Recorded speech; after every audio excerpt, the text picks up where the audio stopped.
Hare Krishna, Hare Krishna, Krishna Krishna, Hare Hare, Hare Rama,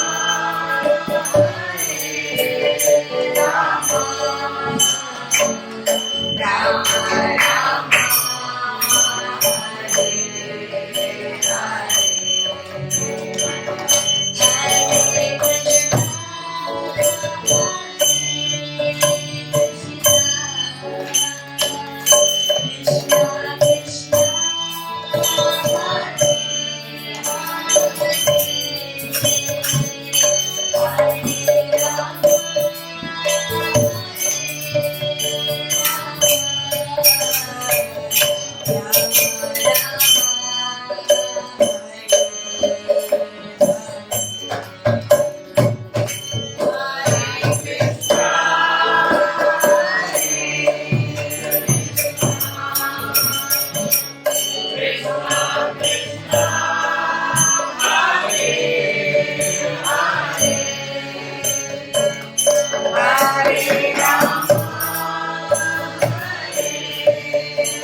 Hare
Krishna,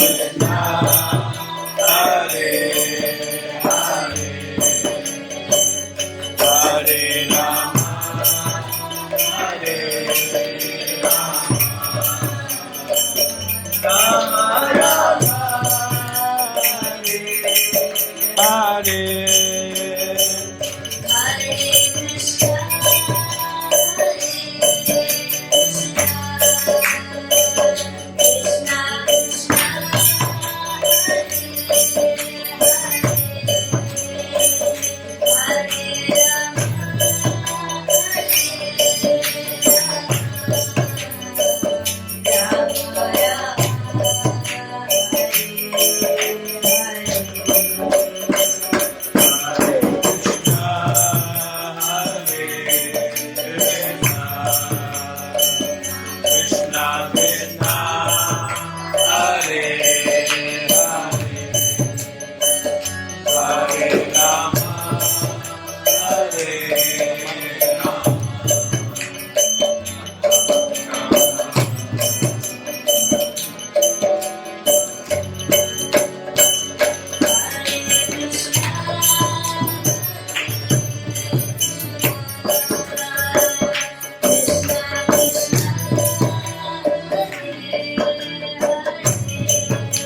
Hare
Krishna Krishna Hare Hare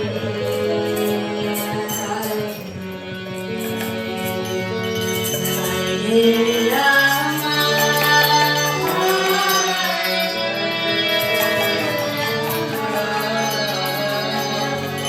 Rama Rama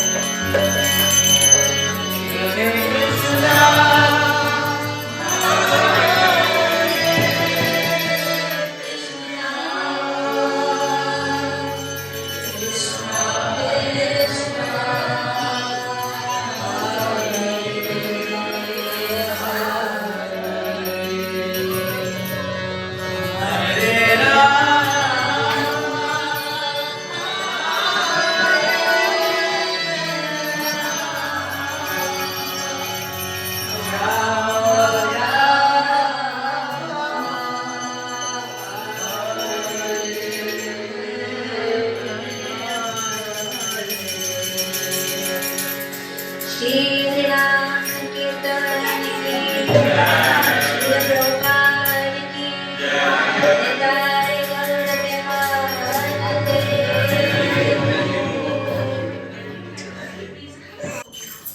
Prabhu, thank you so much. Even if I accidentally invited myself to your wedding,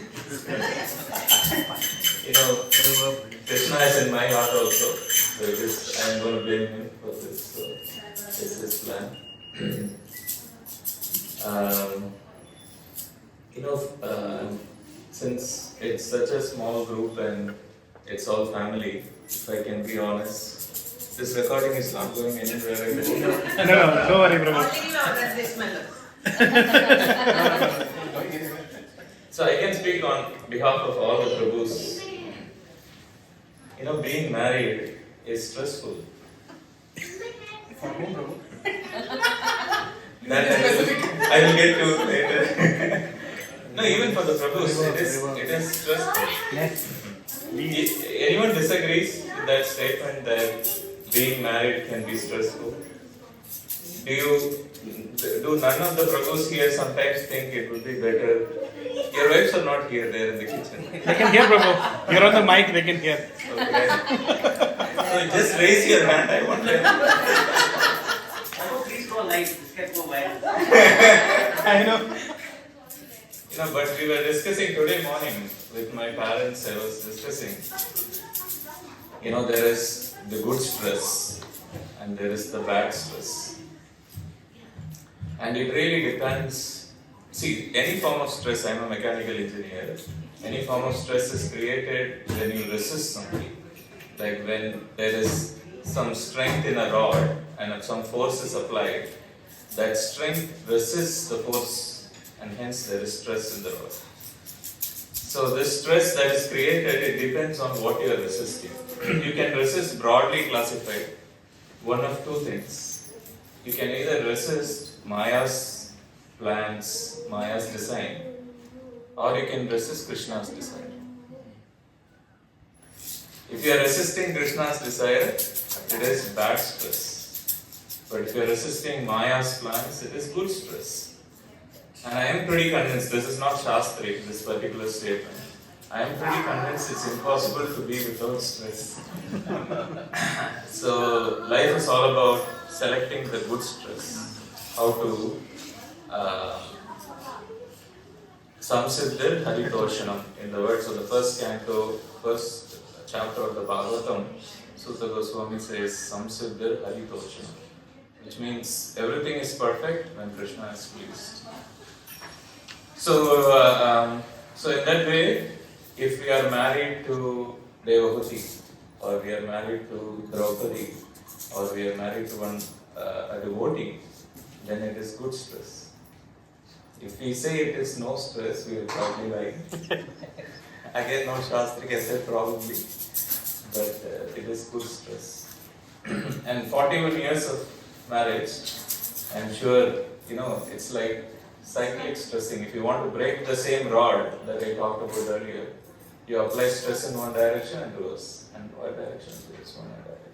Hot and cold. Thermal cycling also is possible.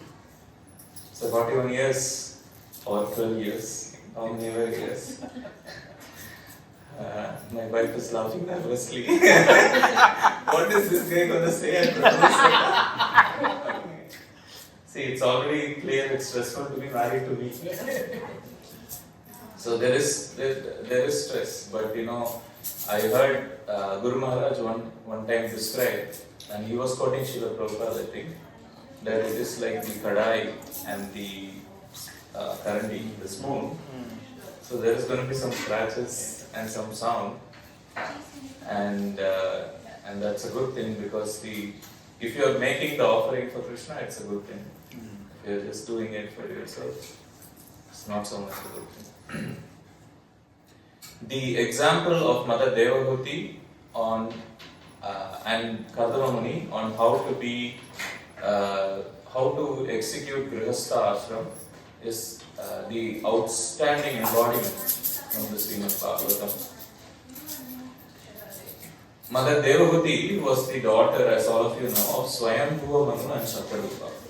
Swayambhuva Manu is not just a king, but he is the ruler of that entire Manvantara period of the Bhumandala.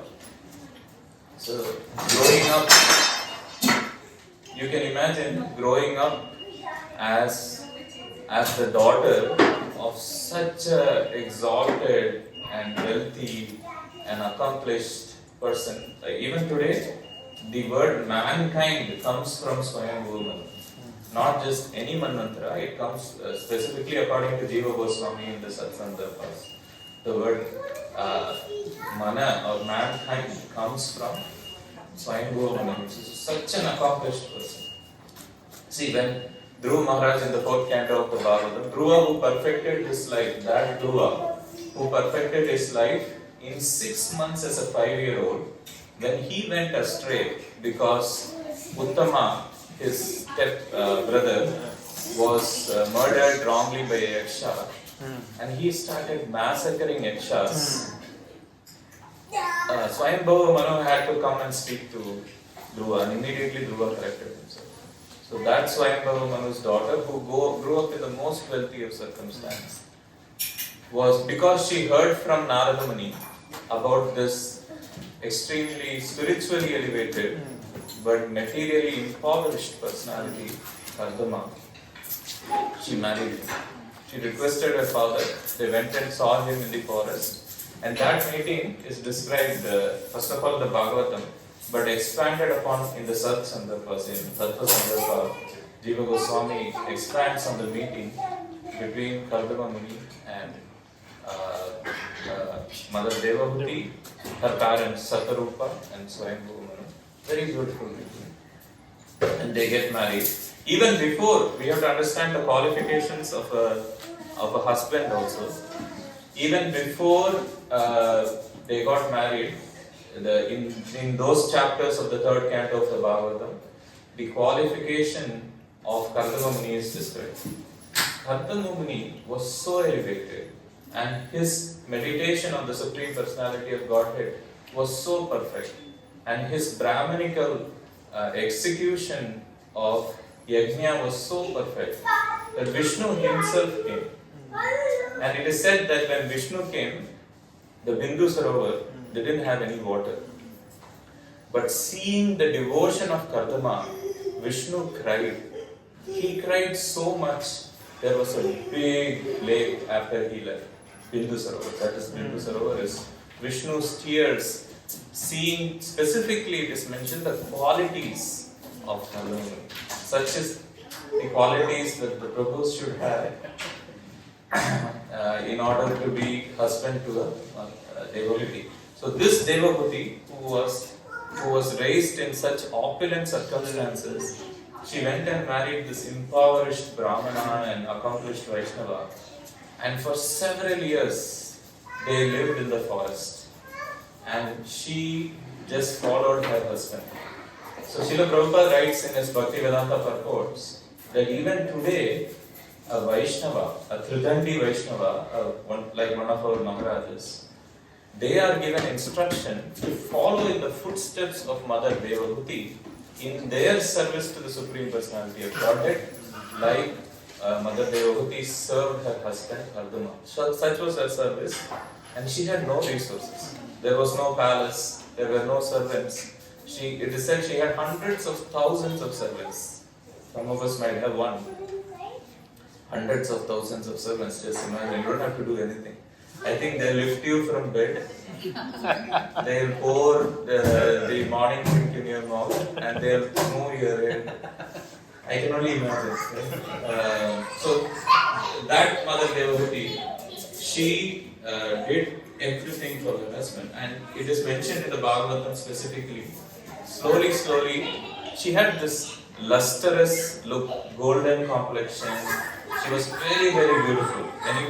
It is said one time she was standing on the roof of the palace of Swayambhu Manu, and one Gandharva who passed by saw her and fell in love with her. One Gandharva was passing by probably at the altitude of Swargaloka, and she saw Mother Devahuti on the roof in Bhuloka, and she fell in love. So she was so beautiful, but her body became completely emaciated over this period of time.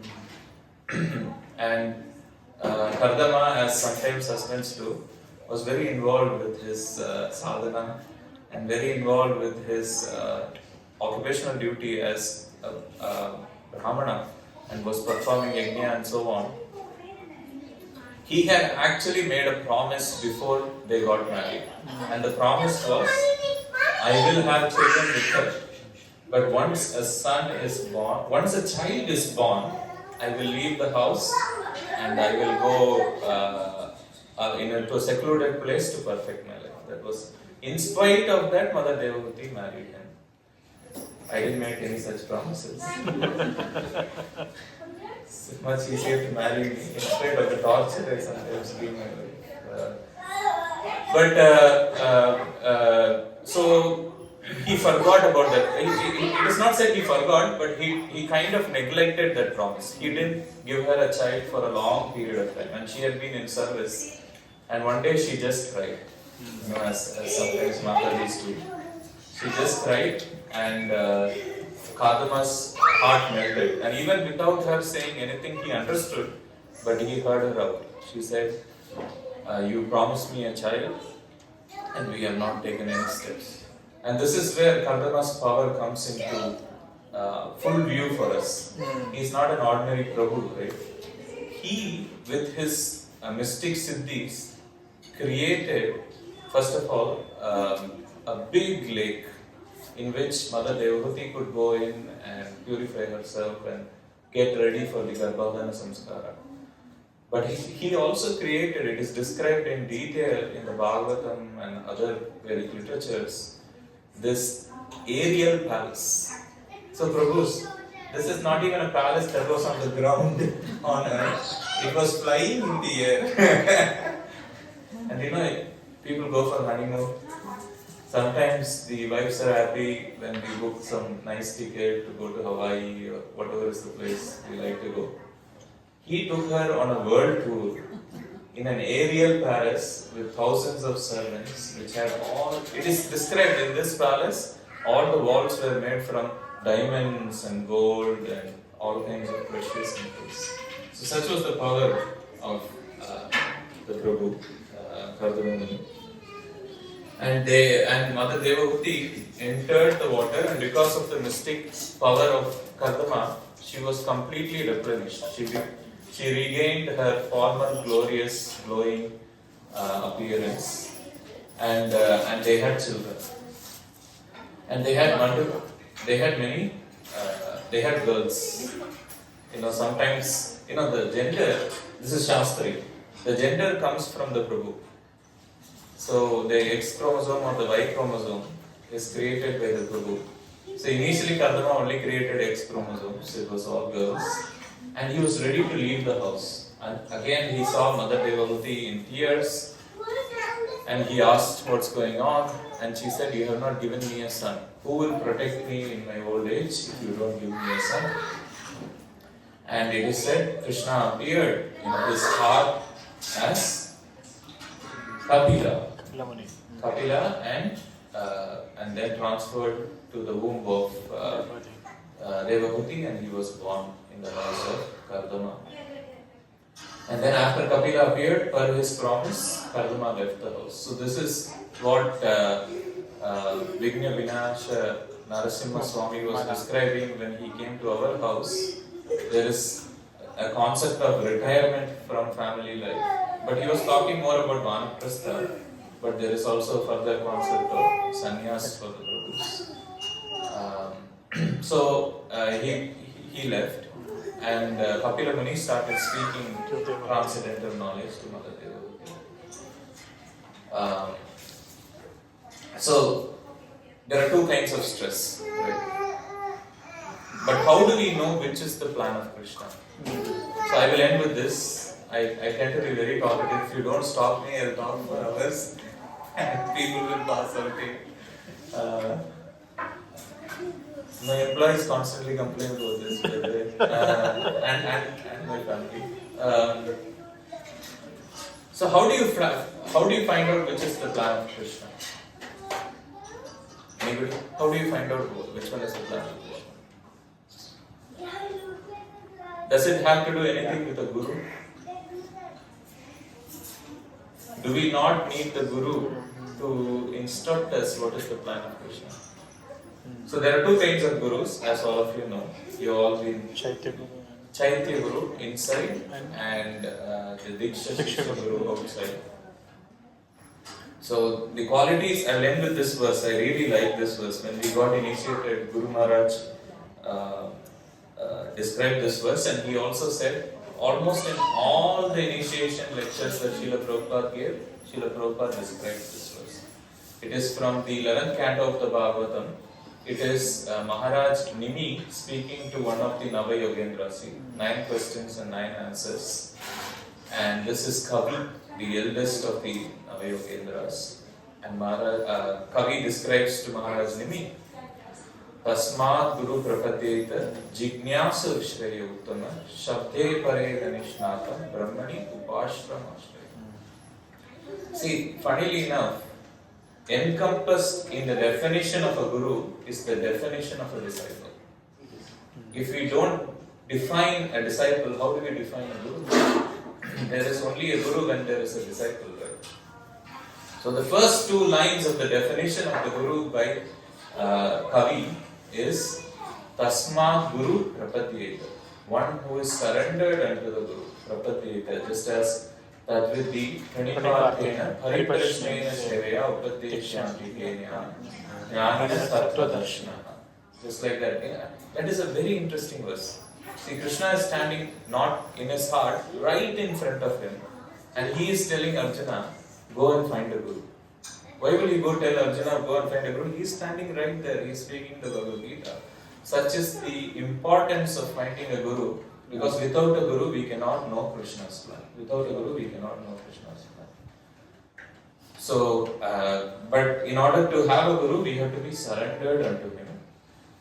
Tasmat Guru Prapadeta Jignyasa Shreya Uttama. Second, we have to be inquisitive about Shreya.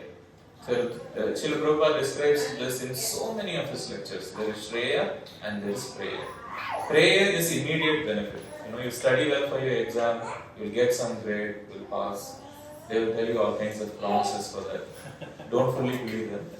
Sometimes works out. Or there is Shreya, the ultimate good. Jignyasa Shreya Uttama. A disciple has to be surrendered and he has to be inquisitive about his ultimate good. What is the first question of the Srimad Bhagavatam? When they sit down in Naimisharanya and Sutta Goswami speaks to the Shaunakadi Rishis, all of them, the first question that Shaunaka Rishi asks is, what is the ultimate good for all mankind? And the answer is Savai Pumsam Paro Dharmo Yatho Bhakti Radokshade Ahaituki Apratita Yayatma Suprasidhi. So that inquisitiveness for our ultimate good is the second qualification of the disciple. The last 2 lines describe the 2 qualifications of the Guru.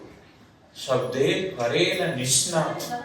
Both Shabda, which is the Vedic literatures, especially in Srimad Bhagavatam, but the Vedic literatures, including the Vedanta Sutra in its entirety, and Para, which is Parabrahman, Paramatma, Parabhagavan, Krishna, right?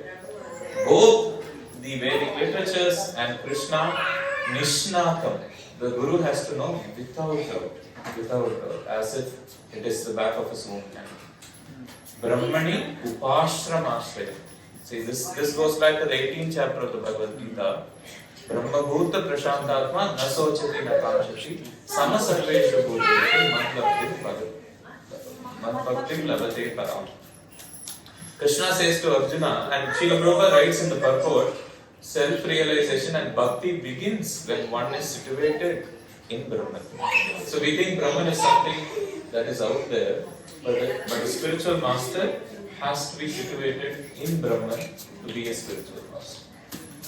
So when we have such a spiritual master and when we are such a guru, we know which is Maya's plan, which is Krishna's plan. And when we are married to a devotee, then it is good stuff. Thank you, Prabhu. Thank you so much for having me in your house. Thank you for coming to us. If you don't have questions, then Prabhu. Yes, Prabhu. To be a husband like that and to be a wife like that. So in Satya Yuga, Devavati, in Treta Yuga, Mother Sita, in Dwapara Yuga, Draupadi. And like that, in Kali Yuga, there are so many, like Mother Janani, the wife of Nityananda Prabhu. And there are so many examples. In ISKCON, there are so many examples. Yes, there are also. I wanted to say, but I don't know. What about Karnamumini, Prabhu? Bit difficult. I don't want to take so much effort. It's a problem, Prabhu. In that nowadays, this you have this I think okay. nowadays new generation girls, they are educated and they want to explore the world. They are not living always under the shelter of the husband, and that type of life we cannot see nowadays. Their girls are like nowadays equally they want the freedom like husband. They want to be independent and like that. Maybe it's because they cannot find Karnamumini for husband, you know. Maybe. The shelter by the husband has to be qualified also. See, in most of the cases in ISKCON, the Prabhu and the Mataji, it is more of an equal partnership. I asked Guru Maharaj a very similar question a couple of years ago. I said, my wife is perhaps more qualified than me. And there is this strong recommendation in the Vedic literatures that, you know, the wife specifically takes shelter of husband. And Maharaj said, in the current circumstance, if both are mixed devotees, and it's more of an equal partnership. It's a 50-50 partnership.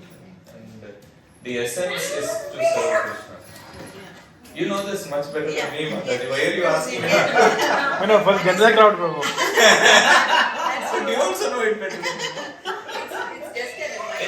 It's like sometimes, you know, we could do an act like a chore ourselves, but you give it to Malini because it is so much cuter. I feel like this is like that.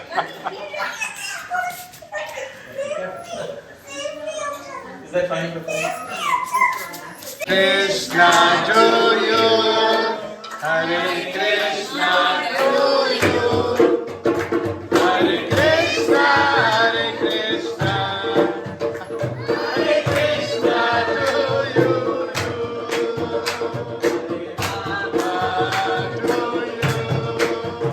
Hare Rama to you, Hare Rama, Hare Rama. Hare Rama to you. May Krishna bless you, dear. May Krishna bless you, dear. May Krishna bless you, dear. Hare Krishna.